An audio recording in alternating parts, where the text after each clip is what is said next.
I'm saying there is no way that I will do this, because it's really not me. I know my strengths, and Governor Romney needs to find someone who wants to run with him. There are many people who will do it very, very well, and I'll support the ticket.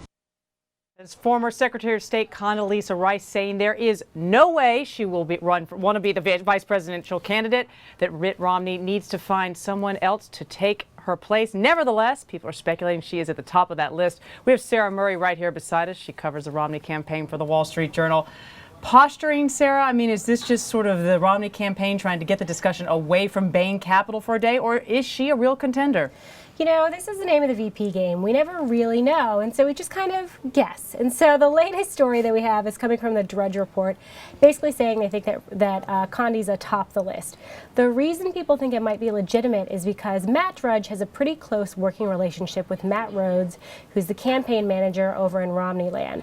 And so I think that's why people are giving this a hard look. But it is difficult to imagine that she would be the pick for Mitt Romney. Now, we'll go through sort of the pros and cons for Romney if he were to choose her as his running mate. But let's just take a step back. People out there in America who don't necessarily know the ins and outs of political campaigns, they hear someone like Condi Rice say pretty emphatically, there's no way, he needs to find someone who wants to run with him. It sounds pretty clear-cut, but is it really never that clear-cut if a potential presidential candidate comes knocking? You know, the first rule of wanting to be the vice president is you can't look like you want to be the vice president. So you have to run around saying, no, of course, I love my current job. The difference between when normal people say it, you know, like Senator Rob Portman in Ohio, and when Condi Rice says it, is that she's basically saying, look, I've never run for a political office before. I really like policy. I don't like politics. Right. And so this would be a big break, you know, with her past experience. Now let's go through some of the pros and cons. I mean, she's black. She's a woman. She has extensive foreign policy experience.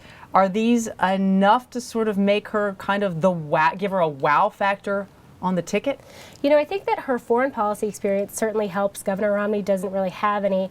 And the fact that she went to a fundraising retreat for Governor Romney and gave a speech there, I believe it was late last month, and donors just raved about it. I mean, they gave her standing ovations, and so she really moved that crowd. And, you know, if you were to pick someone who is black, there's always the potential that you could eat into some of that advantage that President Obama has.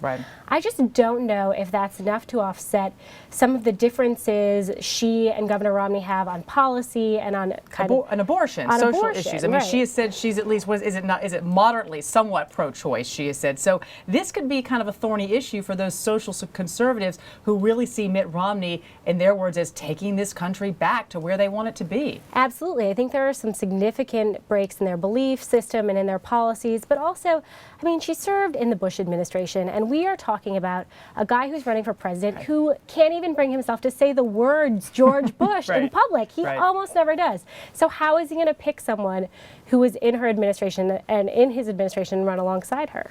Let's ask this question, though. I mean, in some ways, despite how the sort of hardcore conservatives may say we don't want someone like Condi Rice who doesn't have all of our beliefs, on the other hand, they're certainly not going to go vote for Obama. They've said anyone but Obama. And isn't there the possibility that Condi Rice could bring in some of the disenchanted Obama supporters who might say, you know what, we like her, this is enough to sort of sway us over to Romney's side? Yeah, I think that would be, you know, a hope, is that she could be a potential game changer and maybe win over some independents.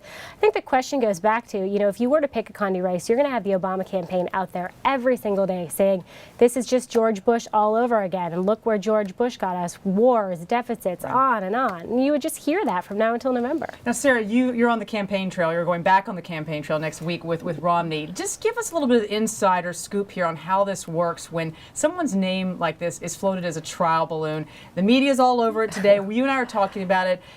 What happens next? Well, I think, like you said, you know, every reporter covering the Romney campaign has a small heart attack.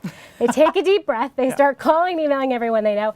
And, you know, what comes up next is, you know, Governor Romney actually next week is going to be appearing with Governor Bobby Jindal in Louisiana. So you kind of move on to the next person. Okay, could it be Bobby Jindal? What are they doing together in Louisiana? They're doing a fundraiser.